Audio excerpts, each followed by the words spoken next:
खम ब्रह्म। ओम ब्रह्मचारी सूक्त अथर्ववेद कांड 11 सूक्त 5। और आज मंत्र 11।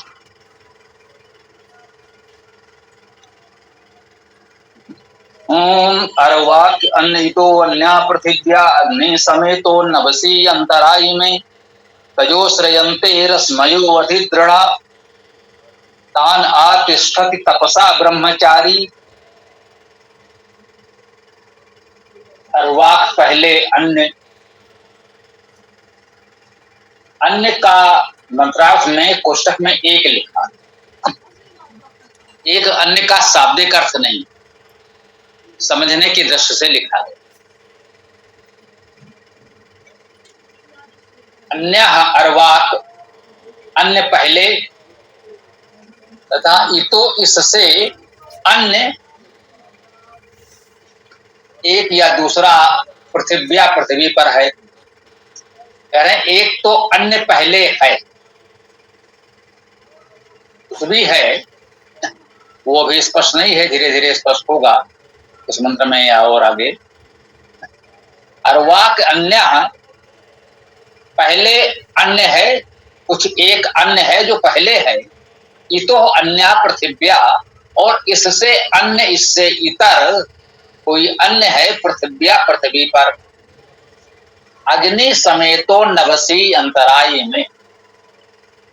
अग्नि अग्नि अग्रणी प्रगतिशील ग्राही, ये अग्नि शब्द के अर्थ अग धातु से अग्नि शब्द निष्पन्न है, तो उसका अर्थ अग्रणी गतिशील प्रगतिशील ग्राही हम करते हैं, ये अग धातु के अर्थ होते हैं।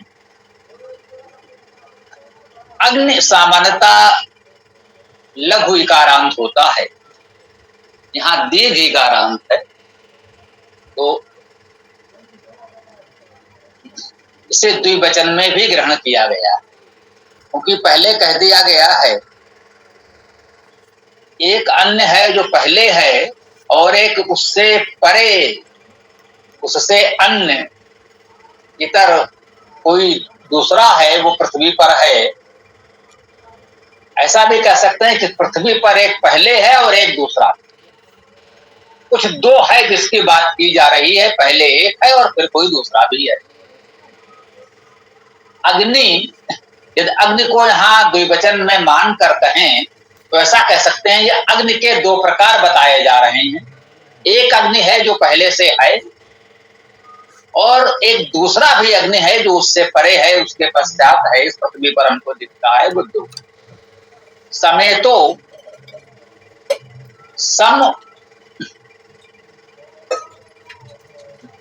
सम उपसर्ग है।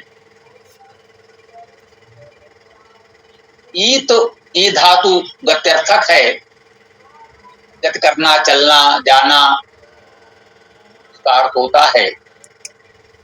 चाहे तो सम का अर्थ समान भी होता, सम धातु है जिसका अर्थ समान होना है, तो समानो मंत्रा समिति समानी आदि हम लोग पढ़ते हैं, सम समान आदि शब्द जो बनते हैं वो सम धातु है जिसका अर्थ है समान होना।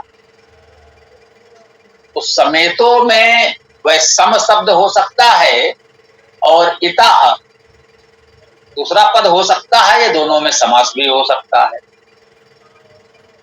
समेतो सम्यक गतिशील संप्राप्त सम्मिलित होती है, ऐसा समेतो का अर्थ लिखा हुआ, या समान रूप से प्राप्त है, समान रूप से गतिशील है, ऐसा अर्थ कर सकते हैं जब सम को हम धातु से समान अर्थ में लेंगे तो।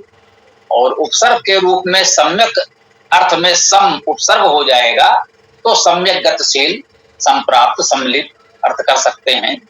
दोनों अर्थों में कोई बहुत अंतर नहीं है, मंत्र के मूल भावार्थ में कोई अंतर नहीं आएगा, आप दोनों में से जिस रूप में चाहें अर्थ कर सकते हैं दोनों। अग्नि समेतो नभसी अंतराय में। नभसी, नभस का द्विवचन, जैसे अग्नि, अग्नि का द्विवचन किया तो ये ई आने से ये द्विवचन हो गया, माने प्रथमा द्वितीया दोनों में ये ई जुड़ करके द्विवचन बना देता है। वैदिक भाषा में तो ये प्रवृत्ति है ही। तो नभसी, नभ का ऐसा भी अर्थ इसमें किया है, अंतरा, अंतर अर्थात भीतर, मध्य में, इमे, ये दोनों। तो भी इस मंत्र के प्रथम 2 चरण में ये बताया, अर्वाक अन्य हितो अन्या पृथिव्या अग्नि समेतो नभसी अंतराई में। ये अग्नि जो है वो 2 हैं, 2 प्रकार की हैं। एक तो सबसे पहले अग्नि है और एक अन्य अग्नि इस पृथ्वी पर है। ये दोनों ही सम्यक रूप से प्राप्त हैं इस नभस के मध्य में।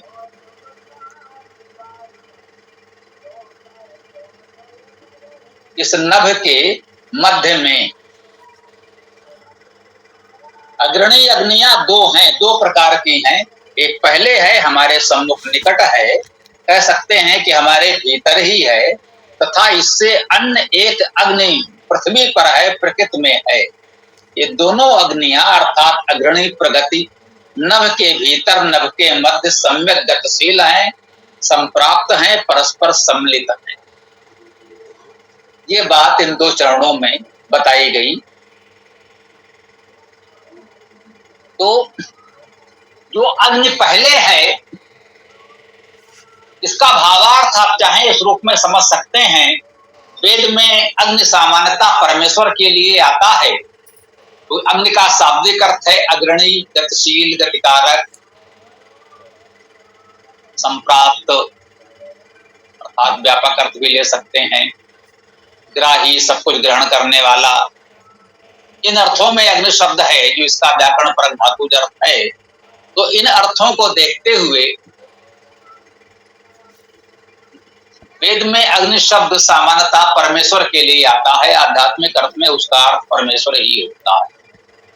परमेश्वर के लिए आएगा तो एक वचन में ही होगा, द्विवचन या बहुवचन नहीं हो सकता, ये तो स्पष्ट है। तो यहां कहा गया एक अग्नि अर्वाक, सबसे पहले इस सृष्टि में सबसे पहले तो वो अग्नि स्वरूप परमेश्वर ही व्याप्त है। सबसे पहले तो वही है, सृष्टि का सृजन तो उसके पश्चात ही होगा।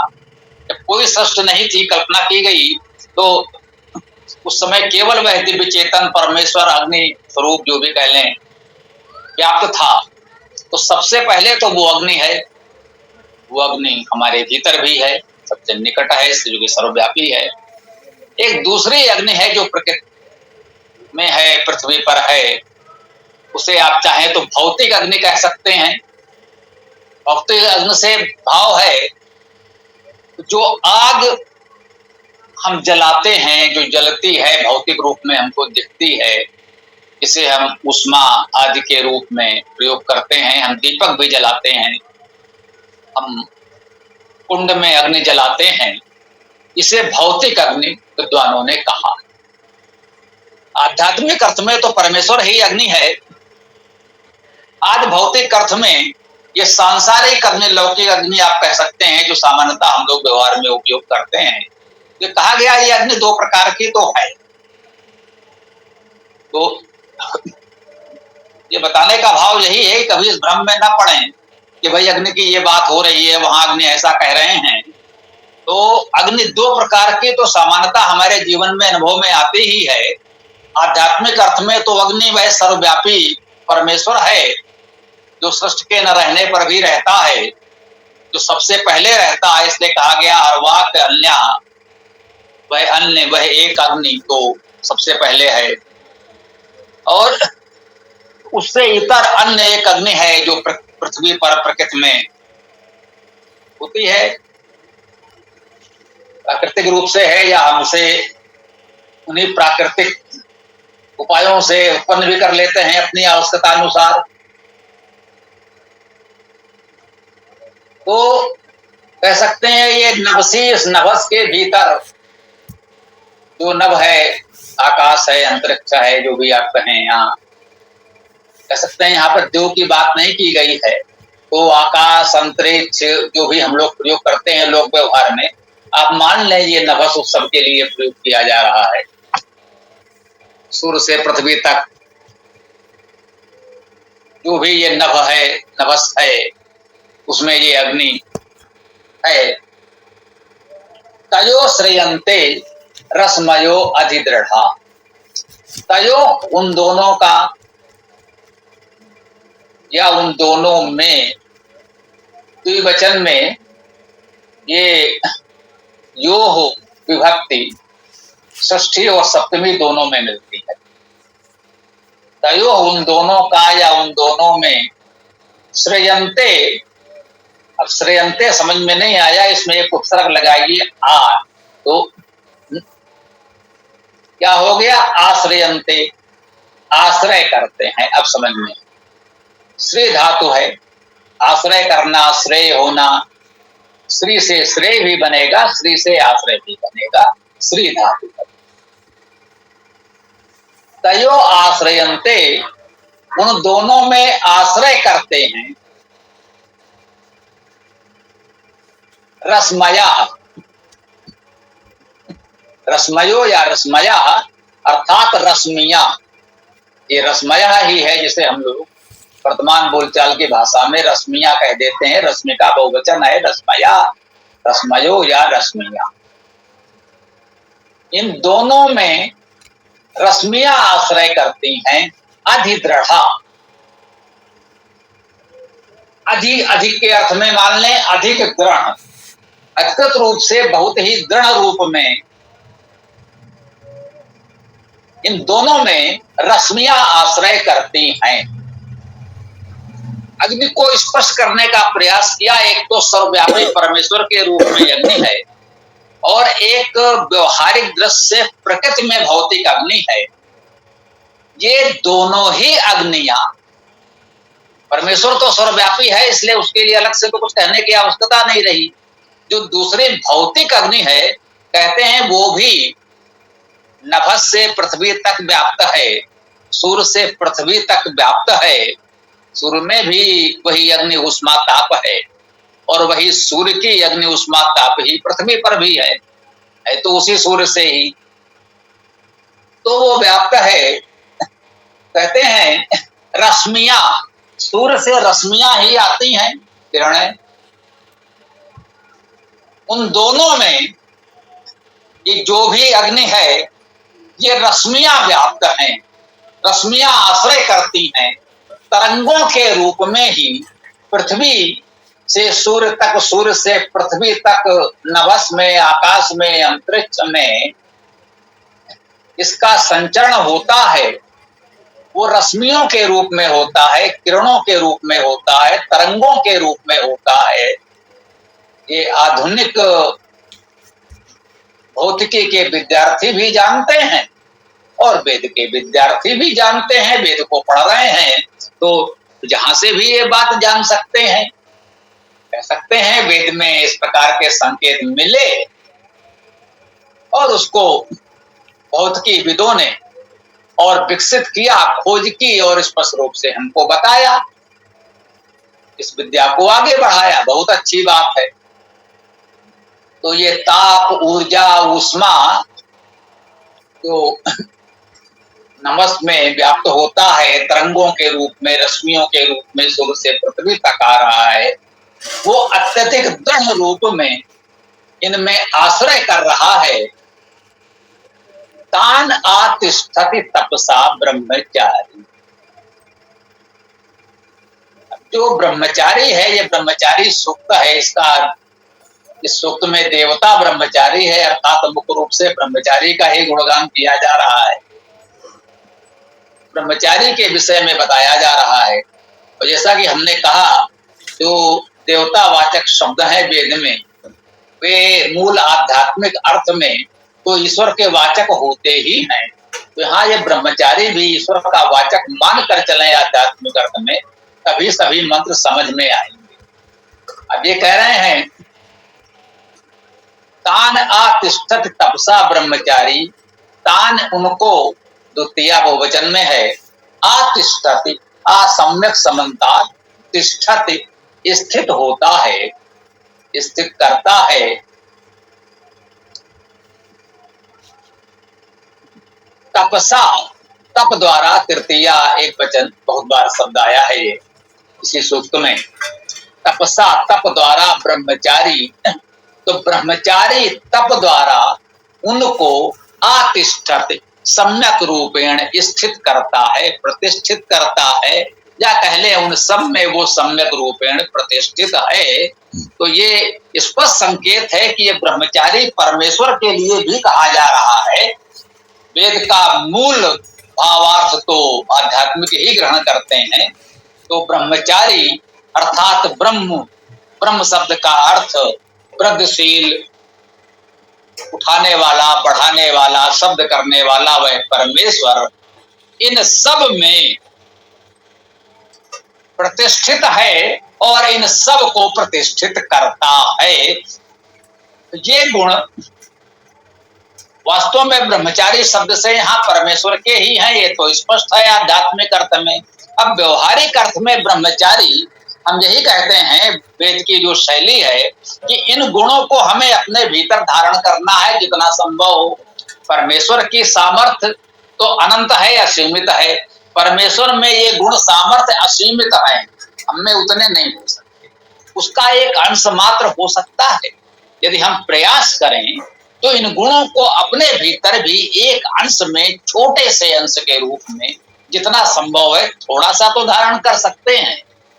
तो जो इन गुणों को अपने जीवन में थोड़ा सा भी धारण कर लेता है, धारण करने का प्रयास करता है, हम लोग समाज में ऐसे व्यक्ति को भी ब्रह्मचारी कहते हैं। इसे आप आज दैविक अर्थ कह सकते हैं, या हम सहजता से कह देते हैं आदि लौकिक अर्थ या आदि सामाजिक अर्थ कह सकते हैं। कि ये आदि दैविक अर्थात जब प्रकृति में, समाज में हम उन दिव्य गुणों का अध्यारोपण करते हैं तो उसे आदि दैविक अर्थ कहते हैं। उसी को हमने कहा आप आदि लौकिक कह लीजिए। लोक व्यवहार में जब लोगों में उन गुणों का अध्यारोपण होता है, उन गुणों का ग्रहण होता है, उसे आप आदि लौकिक अर्थ कह लीजिए। समाज व्यवस्था में इन गुणों को हमें ग्रहण करना है तो आदि सामाजिक अर्थ कह लीजिए। इससे कोई अंतर नहीं पड़ता। मुख्य बात यह है कि वेद मंत्रों का एक मौलिक मूल आध्यात्मिक अर्थ तो परमेश्वर परक है, परंतु परमेश्वर परक अर्थ तो विशुद्ध सैद्धांतिक है। परमेश्वर में तो सारे गुण हैं, कुछ कहने की आवश्यकता ही नहीं है। कहने का भाव यही होता है कि हम इससे ये प्रेरणा ग्रहण करें कि इन गुणों को अपने जीवन में भी हमें ग्रहण करना है, धारण करना है। तभी इनके पढ़ने का, अध्ययन, अध्यापन, स्वाध्याय का महत्व है। यही इसकी सार्थकता है। इसी के साथ हम इस मंत्र की अपने इस व्याख्या को यहाँ विराम दे सकते हैं।